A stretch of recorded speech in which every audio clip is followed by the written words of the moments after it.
நாம் திருப்புவோம் ஆதியாகமத்தின் புஸ்தகம் 1ஆம் அதிகாரம் 26ஆம் வசனம். நான் வாசிக்கிறேன். ஆதியாகமத்தின் புஸ்தகம் 1ஆம் அதிகாரம் 26ஆம் வசனம். பின்பு தேவன் நமது சாயலாகவும் நமது ரூபத்தின்படியையும் மனுஷனை உண்டாக்குவோமாக, அவர்கள் சமுத்திரத்தின் மச்சங்களையும் ஆகாயத்து பறவைகளையும் மிருக ஜீவன்களையும் பூமி அனைத்தையும் பூமியின் மேல் ஊறும் சகல பிராணிகளையும் ஆளக்கடவர்கள் என்றார். 28ஆம் வசனம்.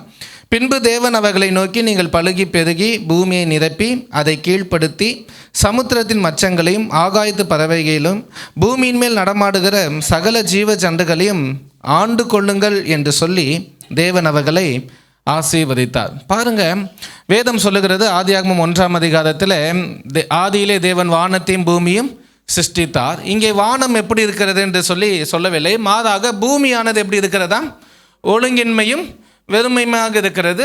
ஆழத்தின் மீது இருள் இருக்கிறது. ஆவியானவர் அசைவாடி கொண்டிருக்கிறார். இப்பொழுது கர்த்தர் பூமியிலே வெளிச்சம் உண்டாக கடவது என்று சொல்லுகிறார். நதிகள் எல்லாம், அதாவது அலைகள், வானங்கள் எல்லாம் நடந்ததே இருக்கு. கடைசியாக 6வது நாளிலே யாரை உண்டாக்குகிறார் என்றால் மனிதர்களை உண்டாக்குகிறார். ஆதாமையும் உண்டாக்குகிறார், ஏவாளையும் உண்டாக்குகிறார். உண்டாக்கிவிட்டு அவர் ஒரு விஷயத்தை சொல்லுகிறார். என்ன சொல்லுகிறார் என்றால், பூமியை நீங்கள் தான் என்ன பண்ண வேண்டும்? ஆளக்கடவீர்கள் என்று சொல்லி 26ஆம் வசனம். 27ஆம் வசனத்தில் அவர் என்ன சொல்றார்? நீங்கள் பூமியை கீழ்ப்படுத்த வேண்டும் என்று சொல்லி ஆண்டு கொள்ளுங்கள் என்று சொல்லி தேவன் என்ன பண்ணுகிறார்? அவர்களை ஆசீர்வதிக்கிறார். அப்போ பூமியை ஆண்டு கொள்ளுகிற பொறுப்பு யாருக்கு ஆண்டவர் கொடுக்கிறார்? மனிதனுடைய கைகளிலே ஆண்டவர் கொடுக்கிறார். ஆண்டவர் ஒரு விஷயத்தை சொல்லிவிட்டால் அதுதான் சட்டம், அதை மாறவே மாறாது. பொதுவாக அந்த நாட்களிலே ஒருவேளை நீங்கள் கேள்விப்பட்டிருக்கலாம், அரசர்கள் எதை சொன்னாலும் அதுதான் என்னது? சட்டம் என்று சொல்வார்கள். அவர்கள் வாயை திறந்து ஒன்று சொல்லிட்டாங்கன்னா அதுதான் சட்டம். அதே போல இயேசு ஆண்டவராகிய கர்த்தர் என்ன சொல்லுகிறார் என்றால், நீங்கள் தான் இந்த பூமியை ஆண்டு கொள்ள வேண்டும் என்று சொல்லி ஆண்டவர் சொன்னது. ஒருவேளை நாம் இந்த பூமியை ஆண்டு கொள்வோம் என்று சொல்லி கடவுள் மனிதனோடு இணைந்து சொல்லியிருந்தால் அது வேறு. இப்பொழுது கடவுள் மனிதனை இணைக்கவில்லை, மாறாக மனிதர்களுக்கு ஒரு காரியத்தை சொல்லுகிறார். என்ன சொல்லுகிறார் என்றால், இந்த பூமியை நீங்கள் தான் என்ன பண்ண வேணும்? ஆண்டு கொள்ள வேண்டும் என்று சொல்லி ஒரு மிகப்பெரிய பொறுப்பை ஆண்டவர் மனிதனுக்கு கொடுக்கிறார். எனக்கு அருமையான தேவனுடைய பிள்ளைகளே, அது சொன்னது தான். இனிமேல் அந்த வார்த்தையை கடவுளே மாற்ற மாட்டார். அவரே அதை மாற்ற முடியாது. எனக்கு அருமையான தேவனுடைய பிள்ளைகளே, ஆகவே இப்பொழுது பூமியை ஆண்டு கொள்ள வேண்டிய பொறுப்பு மனிதனுடைய கரங்களிலே இருக்கிறது. இப்பொழுது கடவுளே ஏதோ ஒரு விஷயத்திலே பூமியிலே நடப்பிக்க வேண்டும் என்றால் கடவுளுக்கு யாருடைய உதவி தேவை என்றால், மனிதனுடைய உதவி இல்லாமல் ஆண்டவரால் இந்த உலகத்திலே ஒரு காரியத்தையும் செய்ய முடியாது. ஆகவேதான் ஜான் வெஸ்லி என்று சொல்லப்படுகிற ஒரு தேவ மனிதர், ஒருவேளை நீங்கள் அறிந்திருக்கலாம், உலகத்தையே கலக்கினவர். தன்னுடைய பிரசங்கத்தினால், தன்னுடைய வார்த்தையினால் உலகத்தை அசைத்த ஒரு மனிதர். ஒரு பெரிய எழுப்புதல் அவருடைய நாட்களில் இருந்தது. சபைகளுக்கெல்லாம் தலைவராக இருந்தவர் சொன்ன ஒரு காரியம், without God man cannot do anything. At the same time, without man God will not do anything. அல்லேலூயா. ஒருவேளை எத்தனை பேருக்கு இது புரியுதுன்னு தெரியல, மீண்டும் சொல்லுகிறேன். Without God man cannot do anything. Without man God will not do anything. இது ஒரு பெரிய ஒரு சத்தியம். இந்த வார்த்தை உலகத்தை அசைத்தது. யாருமே கடவுளை அப்படி ஒரு கோணத்தை பார்க்கவே இல்லை. ஜான் வெஸ்லிதான் முதலாவது அந்த கோணத்தை கொண்டு வந்து நிறுத்தினார். அதாவது என்ன சொல்லுகிறார் என்றால், கடவுள் இல்லாமல் மனிதனால் ஒன்றுமே செய்ய முடியாது. அதே நேரத்திலே மனிதன் இல்லாமல் இந்த பூமியிலே ஆண்டவர் ஒன்றையும் செய்ய மாட்டார். எனக்கு அருமையான தேவனுடைய பிள்ளைகளே, ஒரு காரியம் கடவுளை இந்த உலகத்திலே நடப்பிக்க வேண்டும் என்றால் கடவுளுக்கு யார் தேவைப்படுகிறார் என்றால் மனிதன் தேவைப்படுகிறான். எனக்கு அருமையான தேவனுடைய பிள்ளைகளே, சோதோம் குமாராவை அழிக்க வேண்டும் என்று சொல்லி ஆண்டவர் தீர்மானித்து விட்டார். தீர்மானித்து விட்டோடனே ஆபிரகாம் இடத்துல நான் சோதோம் குமாரை அழிக்க வேண்டும் என்று சொல்லுகிறேன்.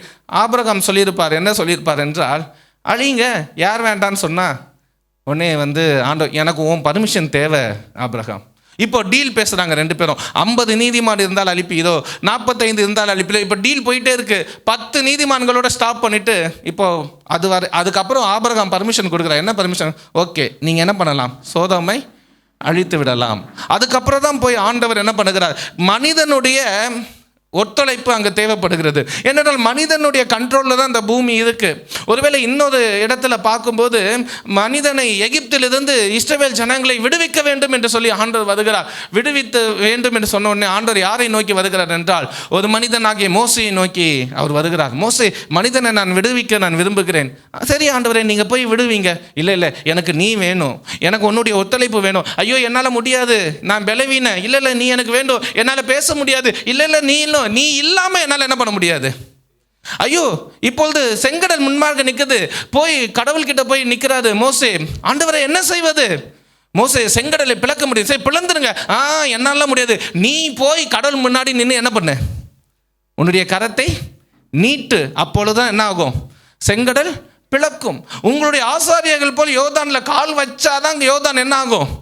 பின்னிட்டு போகும். ஐயோ இப்பொழுது தண்ணீர் வேண்டும், நான் கண்மலையாக உங்களோட தான் இருக்கிறேன், ஆனால் என்னால் தானாக தண்ணி வர முடியாது. நீ வந்து அதை என்ன பண்ணணும்? உன்னுடைய கோலால் அடிக்கணும், அல்லது 2வது முறை நீ பேசணும், அப்போ தான் தண்ணி வர முடியும். எனக்கு அருமையான தேவனுடைய பிள்ளைகளே, ஆகவே தான் இன்னொரு தேவ மனிதராகிய மைலஸ் மன்றோ என்று சொல்லப்படுகிற தேவ மனிதர் ஒரு காரியத்தை சொன்னார். ஜெபத்தை குறித்து ஒரு காரியத்தை சொன்னார். என்ன சொன்னார் என்றால், prayer is the earthly license for the heavenly interference. எத்தனை பேருக்கு புரிந்தது என்று தெரியவில்லை. ஜெபம் என்பது ஒரு லைசன்ஸ் தான். எதற்கு லைசன்ஸ்னா, பரலோகம் இந்த பூமியில் இடைப்பட வேண்டும் என்றால் ஒரு லைசன்ஸ் தேவைப்படுகிறது. ஒருவேளை என்ன விஷயம் நம்ம செஞ்சாலும், ஒரு கார் ஓட்டணும்னா, ஒரு பைக் ஓட்டணும்னா என்ன தேவைப்படுது? லைசன்ஸ் தேவைப்படுது. ஒரு இன்ஸ்டிடியூஷன் நடத்தினாலும் என்ன தேவைப்படுது? ஒரு டிவி நடத்தினாலும் என்ன தேவைப்படுது? அது இல்லாமல் நடத்த முடியாது. அது இல்லாமல் இருக்கிறது இல்லீகலாக கர்த்தர் எதையும் செய்ய மாட்டார். அப்பொழுது கடவுள் இந்த உலகத்தில் கிரியை செய்ய வேண்டும் என்றால், அல்லது பரலோகம் இந்த உலகத்தில் கிரியை செய்ய வேண்டும் என்றால் ஒரு லைசன்ஸ் தேவைப்படுகிறது. அந்த லைசன்ஸ் தான் என்னது? ஜெபம். எனக்கு அருமையான தேவனுடைய பிள்ளை, யோசிச்சு பாருங்க. இந்த உலகத்திலே ஜெபமே செய்ய தேவையில்லாத ஒருவர் இருக்க முடியும் என்றால் அது இயேசு கிறிஸ்து தான். இயேசு கிறிஸ்து ஜெபிக்க வேண்டிய அவசியம் என்ன? இல்லவே இல்லை. ஏன்னா காரணம், அவர் தான் கடவுள், அவர் தான் தேவனுடைய குமாரன், அவர் ஜெபிக்க வேண்டிய அவசியமே இல்லை. ஆனால் இயேசு சரித்திரத்தை நம்ம வாசிக்கும் போது அவர் இரவு முழுவதும் ஜெபித்தார், பகலிலே ஜெபித்தார், உபவாசம் இருந்து ஜெபித்தார். ஏன் ஜெபிக்க வேண்டும் என்றால், அவருடைய ஊழியம் இந்த உலகத்திலே நடைபெற வேண்டும் என்றாலும் அவர் பரலோகம் இடைப்படுவதற்கு அவர் ஜெபித்து தான் ஆக வேண்டும். ஏனென்றால் ஆண்டவர் ஆதியாகமத்தில் சொல்லிவிட்டால் மனிதன் பர்மிஷன் தான் கொடுக்கணும். ஏன்னா மனிதன் தான் ஆளுகை செய்து கொண்டிருக்கிறான். மனிதனுடைய ஆளுகை இல்லாதபடி ஒன்றும் ஆண்டவர் செய்ய முடியாது. எனக்கு அருமையான தேவனுடைய, நீங்கள் தேவனை சரியான விதத்தில் நம்ம புரிஞ்சுக்கணும். ஒன்று இப்படி சொன்ன உடனே தேவனால் எதுவுமே அப்படி நீங்கள் யோசித்து விடக்கூடாது. நீங்கள் தேவனை புரிந்து கொள்ளுகிற விதம் ஒன்று இருக்கிறது. ஒருவேளை நான் ஒரு உதாரணத்தை நான் சொல்லுகிறேன். பாருங்கள், ஆபிரகாம், இப்போது இஸ்மவேல் இருக்கிறார்கள், ஈசாக்கு இருக்கிறார்கள். இப்போ 2 பேர் இருக்கிறாங்க. இப்போ 2 பேர் இருக்கும்போது ஆண்டவர் முன்பாக நிற்கும்போது ஆண்டவர் சொல்லுகிறார், ஈசாக்கு தான் நான் ஆசீர்வதிப்பேன், ஈசாக்கு மூலமாக தான் எல்லா காரியமும் நடக்கும், நான் ஈசாக்கை தான் தெரிந்து கொள்கிறேன் அப்படின்னு சொல்லி சொன்னார். உடனே ஆபிரகாம் ஜெபம் பண்ணுறாரு, இஸ்மவேலையும் நீங்கள் ஆசீர்வதிக்கணும் அப்படின்னு சொல்லி ஜெபம் பண்ணுறாரு. ஆனால் ஆண்டவருடைய கரிசனை எல்லாம் ஈசாக்கு மேலே இருக்குது. இதை பார்த்த உடனே ஆபிரகாம் என்ன செய்கிறார் என்றால் ஒரு காரியத்தை செய்கிறார், ஒரு காரியத்தை பண்ணுறார். சரி, அப்போ ஈசாக்கு தான் கடவுள் தெரிந்து கொண்டார், இஸ்மவேலை தெரிந்து கொள்ள. உடனே என்ன பண்ணுறாரு அப்படின்னா, ஆகாரையும் இஸ்மவேலையும் என்ன பண்ணுறாரு, கிளம்புங்க, வீட்டை விட்டு கிளம்புங்கன்னு சொல்லி அனுப்பி, ஒரு பைசா தரல, ஒன்றுமே தரல, சும்மா அனுப்பி விடுறாரு. அனுப்பி விட்டுட்டு அங்கே போய் அங்கே தண்ணீர் இல்லாமல் அந்த குழந்தை சாக வேண்டிய நேரம்.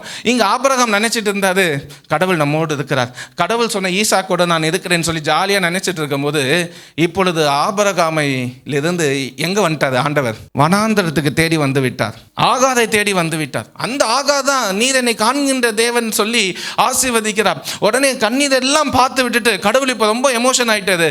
நீங்கள் பாருங்க, அங்கே ஆண்டவர் என்ன சொல்கிறாருன்னா, இஸ்மவேலை காப்பாற்றி விட்டு நான் ஈசாக்கு மூலம் தான் ஆசீர்வதிப்பேன் தெரிஞ்சிட்டு நீ ஈசாக்கோடு நீ இருக்கலாம் நீ நினச்சிட்டாக்க, நான் இஸ்மவேலையும் நான் ஆசீர்வதிக்க விரும்புகிறேன், எல்லா மனிதர்களுக்கும் நான் தகப்பனாய் நான் இருக்கிறேன் அப்படின்னு சொல்லி ஆண்டவர் நேராக என்ன தெரியுமா சொல்கிறது? ஆபிரகாமை பார்த்து, ஓ மகன் எனக்கு பலி கொடு, ஈசாக்க எனக்கு பலி கொடு. நீ எப்படி இஸ்மவேலை அனுப்பலாம்? நான் எல்லாத்துக்கும் ஆண்டவரை புரிந்து கொள்ள வேண்டும். அதனால தான் நிறைய நேரங்களில் நம்ம நிறைய நேரங்களில் நம்மளுக்கு விரோதமாக பேசுவாங்களா, ஆண்டவரை ஏதாவது செய்ய மாட்டீரா? ஆண்டவர் ஒன்றும் செய்ய மாட்டார். ஏன் தெரியுமா? அவர்களை ஆண்டவர் அதிகமாய் நேசிக்கிறார். அதிகமாக நம்மலாம் நிறைய நேரங்களில் பார்ப்போம், இப்படிலாம் பேசுகிறாங்க, அவனுக்கெல்லாம் சாபம், அவன்லாம் நல்லாவே இருக்க மாட்டான். சில நேரங்கள்லாம் பிரசங்க பீடத்தில் பார்க்கும்போது இப்படியெல்லாம் பேசுகிற சாபம் பெறுவீர்கள், அழிவீர்கள், அதெல்லாம் நான் ஏற்றுக்கொள்ளவே மாட்டேன். வேதத்தை சரியான விதத்தில் புரிந்து கொள்ளாதவர்கள் அப்படி பேசுவார்கள். ஆண்டவர் நமக்கு எப்போ நான் அப்படிப்பட்ட கடவுள் இல்லைப்பா. நம்ம யாராவது இவன்லாம் நல்லாவே இருக்க மாட்டான், இவ்வளோ தூரம் தொந்தரவுப்படுத்துகிறானே, நல்லாவா இருப்பான் அப்படின்னு நம்ம யோசிப்போம். ஆனால் பார்த்தோன்னா நல்லா இருந்துகிட்டே இருப்பான். இன்னும் குறிப்பாக நான் சொன்னேன்னா, அதுவும் குறிப்பாக நமக்கு விரோதமாக பேசுகிறவங்களாம் என்ன பண்ணுவாங்க, ரொம்பவே நல்லா இருப்பாங்க. இது என்னவோ தெரியல. ஆண்டவர் சபிப்பீதுன்னு நினச்சிது, அதிப்பீதுன்னு நினச்சிது, ஒன்றுமே இல்லை, அவன் பாட்டுக்கு வளர்ந்துட்டே இருக்கான். கடவுளுடைய எண்ணம் என்ன தெரியுமா? கடவுள் அவர்களுக்கும் தகப்பனாக இருக்கிறார். அதனால தான் கடவுள் சொல்லப்பா, உன்னை சபிக்கிறவர்களை ஆசீர்வதிங்க, உன்னை துன்பப்படுத்துறவர்களுக்காக ஜெபம். அதுதான் என்னுடைய இருதயம், என் இருதயத்தை நீ புரிந்து கொள். இன்னொரு விதத்தை பார்க்கும் பொழுது, இஸ்ரவேல் ஜனங்கள் அவர்களை எகிப்தில் இவ்வளோ கொடுமைப்படுறாங்க, அதனால் இஸ்ரவேல் ஜனங்களை விடுவிக்க வேண்டும் என்று சொல்லி மோசையின் இடத்துல வருகிறார். மோசை போய் பார்வோன் இடத்துல கேட்கும்போது, பார்வோனுடைய இருதயத்தை கடினப்படுத்தினதும் யாரு தான் சொல்லுங்க? இங்கே விடுதலை பண்ணணும்னு பேசிட்டு இங்கே விடுதலை பண்ணாமல் தடுக்கிறதும் யாரு தான்? அப்போ கடவுள், அப்போ என்ன கடவுள் இப்படி பண்ணிட்டு இருக்காது? இதை நாம் சரியான விதத்தில் புரிந்து கொள்ள வேண்டும். கடவுளை குறித்து ஒரு சரியான அண்டர்ஸ்டாண்டிங் நமக்கு இருக்கணும் எப்போவுமே. ஸோ அதை நம்ம புரிந்து, சில காரியங்களுக்காக ஆண்டவர் அதை செய்தார், அதை நான் இப்போ விளக்கலை. அப்போது ஆண்டவருடைய காரியம் என்னவென்றால், மனிதன் இல்லாதபடிக்கு கடவுளால் ஒன்றும் இந்த உலகத்திலே செய்ய முடியாது. ஆகவே இப்போ கடவுள் இந்த உலகத்தில் கிரியை செய்ய வேண்டும் என்றால் மனிதன் ஒரு பர்மிஷன் தர வேண்டும். அந்த பர்மிஷன் தான் ஜெபம். அல்லேலூயா, அல்லேலூயா. இன்னும் ஒரு படிக்கு நான் மேலே செல்கிறேன். என்ன செல்கிறேன் என்றால், கடவுளுடைய ராஜ்யம் இந்த உலகத்திலே பரப்புவதற்கு கடவுளுக்கு மனிதன் தேவைப்படுகிறார். அதனால் அந்த மனிதனை கடவுள் ஆசீர்வதித்து தான் ஆகணும். அதனால் அந்த மனிதனுக்கு கடவுள் சுகம் கொடுத்து தான் ஆகணும். பாருங்கள், ஒருவேளை இந்த செங்கல்பட்டு மாவட்டம் முழுவதற்கும் ஆண்டவருடைய வார்த்தை பரவணும் சொல்லி ஆண்டவர் எண்ணுகிறார். எப்படி பரவுவது? ஏதோ ஒரு மனிதன் எனக்கு தேவைப்படுகிறது அப்படின்னு செங்கல்பட்டு மாவட்டத்தில் அப்படி தேடிட்டே இருக்கும்போது, மூலையில் உட்காந்து ஒரு நாள் சந்திரமோகன் என்ன ஜெபம் பண்ணிட்டு இருந்தாங்க. கடவுளே, என்னை பயன்படுத்தும், நான் இப்படியாக இருக்கிறேனே, உங்களுடைய ஊழியத்துக்கு என்னை பயன்படுத்தும். உடனே கடவுள் அண்ணனை தேர்ந்தெடுக்கிறார். அண்ணனை கொண்டு வந்து ஒரு ஊழியத்தை ஆரம்பித்து நடக்கிறார். இப்பொழுது அண்ணன் சுகமாக இருந்தால் மட்டும்தான் இந்த ஊழியம் நல்லா நடக்க முடியும். அல்லேலூயா. அப்போ அண்ணன் சுகத்தை யார் விரும்புகிறார்? கடவுள் விரும்புகிறார். அல்லேலூயா. அப்போ அண்ணன் சுகமாக இருக்கிறதற்கு யார் பர்மிஷன் கொடுக்கணும்? நம்மளும் பர்மிஷன் கொடுக்கணும், அண்ணனும் கொடுக்கணும். அதுதான் ஜெபம். எனக்கு அருமையாக இந்த கடவுள் உங்களை சுகமாக்குவது, நான் நேற்று ஒரு செய்தி பேசியிருக்கேன். சுகமளிக்கும் கர்த்தர் என்ற ஒரு வார்த்தை நான் நேற்று பேசியிருக்கேன். அது வரும்போது நீங்கள் அதை நீங்கள் கேளுங்கள், மிகவும் பிரயோஜனமாக இருக்கும். கடவுளுடைய சித்தம் என்ன என்பதில் அதை நான் பேசியிருப்பேன். ஆண்டவர் எதற்காக நமக்கு சுகத்தை கொடுக்கிறார் என்றால் ஒரே ஒரு காரியம்தான், அவர் அன்பினால் நமக்கு கொடுக்கிறார்.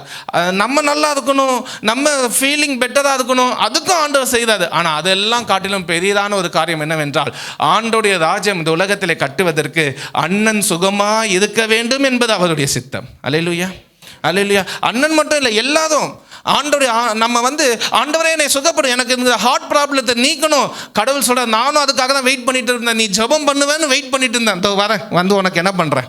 ஏன்னா நீ நல்லா இருந்தாதான் உன் மூலமாக என்னவாகும்? தேவராஜ்யம் இந்த உலகத்திலே பரப்பப்படும்.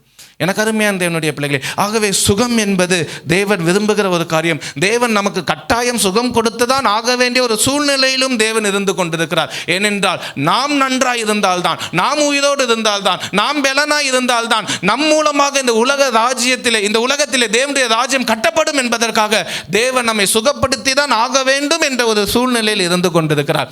தேவன் எதிர்பார்க்கிறது எல்லாம் ஒரே ஒரு காரியம்தான், நீங்கள் அவருக்கு பர்மிஷன் மட்டும்தான் கொடுக்கணும், அவருக்கு லைசன்ஸ் கொடுக்கணும். ஆண்டவரே என்னை சுகப்படுத்துங்க, நான் அலோவ் பண்ணுறேன், என்னை சுகப்படுத்துறதுக்கு நான் உமக்கு என்ன பண்ணுறேன். அதனால தான் ஆண்டவர் சொல்கிறாரு, எல்லாவற்றை குறித்து நீங்கள் தேவனுக்கு என்ன பண்ணுங்க, தெரியப்படுத்துங்க. இடைவிடாமல் நீங்கள் என்ன பண்ணுங்க, ஜெபம் பண்ணுங்க.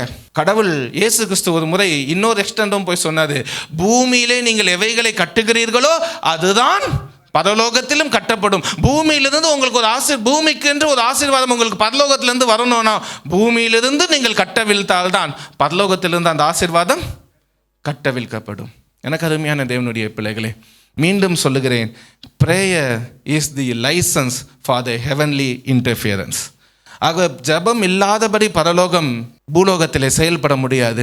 நம் ஒரு நிமிடம் மாத்திரம் நம் கண்களை மூடி, ஒருவேளை குறிப்பாக பலவீனங்கள் சுகவீனங்கள் இருப்பீர்கள் என்றால் இப்பொழுது நீங்கள் சொல்லுங்கள், ஆண்டவரே உங்களுடைய ராஜ்யத்தை நான் கட்டுறேன் சுவாமி, எனக்கு நீங்கள் சுகம் கொடுங்க. உங்களுடைய ஊழியத்திற்கு நான் காணிக்கை கொடுக்கிறேன், எனக்கு சுகம் கொடுங்க. நான் சாட்சி சொல்லுகிறேன், நான் மற்றவர்களுக்கு உம்மை பற்றி அறிவிக்கிறேன். உம்முடைய ராஜ்யம் இந்த உலகத்திலே பரவுவதற்கு, மற்றவர்கள் உம்மை குறித்து அறிந்து கொள்வதற்கு என்னெல்லாம் செய்ய முடியுமோ அதெல்லாம் நான் செய்கிறேன். ஆண்டவரே எனக்கு இந்த வெரிகோஸ் வெயின்ஸை சுகப்படுத்தும், எனக்கு இந்த ஹார்ட் அட்டாக்லேருந்து எனக்கு விடுதலை கொடும், எனக்கு இந்த நரம்பு பிரச்சனையிலிருந்து எனக்கு இந்த விடுதலை கொடும், இந்த மூளை பிரச்சனையிலிருந்து எனக்கு விடுதலை கொடும், இந்த கை கால்கள் பிரச்சனையிலிருந்து எனக்கு விடுதலை கொடும். நான் உங்களுக்கு சொல்லுகிறேன், நீங்கள் சொல்லும் போது கண்டிப்பாக கர்த்தர் உங்களுக்கு அற்புதம் செய்துதான் ஆக வேண்டும், செய்துதான். ஸ்தோத்திரம் கர்த்தாவே, ஸ்தோத்திரிக்கும் பிதாவே, இந்த நல்ல நேரத்துக்காக நன்றியோடுமை துதிக்கிறோம், நன்றியோடுமை ஸ்தோத்தரிக்கிறோம் சுவாமி. ஏசப்பா, ஜெபம் என்பது நாங்கள் உமக்கு கொடுக்கின்ற ஒரு லைசன்ஸ் என்பதை நாங்கள் தெரிந்து கொண்டோம். ஆண்டவரே, இப்பொழுது அந்த வைராக்கியத்தோடு நாங்கள் ஜெபிக்கின்றோம். இப்பொழுது நாங்கள் அந்த லைசன்ஸை நாங்கள் கொடுக்கின்றோம். ஆண்டவரே, உமக்கு நாங்கள் ஒத்துழைப்பு நாங்கள் கொடுக்கின்றோம். நீர் இந்த உலகத்திலே கிரியை செய்யும்படியாக, ஆண்டவரே நீர் இந்த உலகத்தில் நம்முடைய ராஜ்யத்தை பரப்பும்படியாக நாங்கள் சொல்லுகிறோம் சுவாமி. ஆண்டவரே, இந்த கிரேஸ் டிவி இந்த உலகம் முழுவதும் பரவும்படி செய்வீராக. ஆண்டவரே, இந்த கிரேஸ் டிவி உரிமையாளரான ஆண்டவரே சந்திரமோகன் அண்ணனுக்கு பரிபூர்ண சுகத்தை நீர் கொடுப்பீராக சுவாமி. அந்த காலில் இருக்க அந்த வெரிகோஸ் வெயின்ஸ் சுகமடையட்டும் இயேசுவின் நாமத்தில். இந்த கிரேஸ் டிவிக்கு என்று காணிக்கை கொடுக்கிறது நிமித்தம் ஆண்டவரே இந்த ஊழியம் பரவி பெருகுகிறதே சுவாமி. ஆகவே இந்த காணிக்கை கொடுக்கிறவர்கள், ஜெபம் செய்கிறவர்கள், இதற்கென்று உழைக்கிறவர்கள், இதற்கென்று காரியங்களை செய்கிறவர்கள் அத்தனை பேரையும் நீ சுகப்படுத்துவீராக. அந்த நோய்களிலிருந்து விடுதலை தருவீராக. இயேசுவின் நாமத்திலே நாங்கள் சுகத்தை நாங்கள் கட்டவிழ்க்கிறோம் சுவாமி, சுகத்தை நாங்கள் கட்டவிழ்க்கிறோம். இயேசுவின் மூலம் ஜெபிக்கிறோம் நல்ல பிதாவே. ஆமேன், ஆமேன்.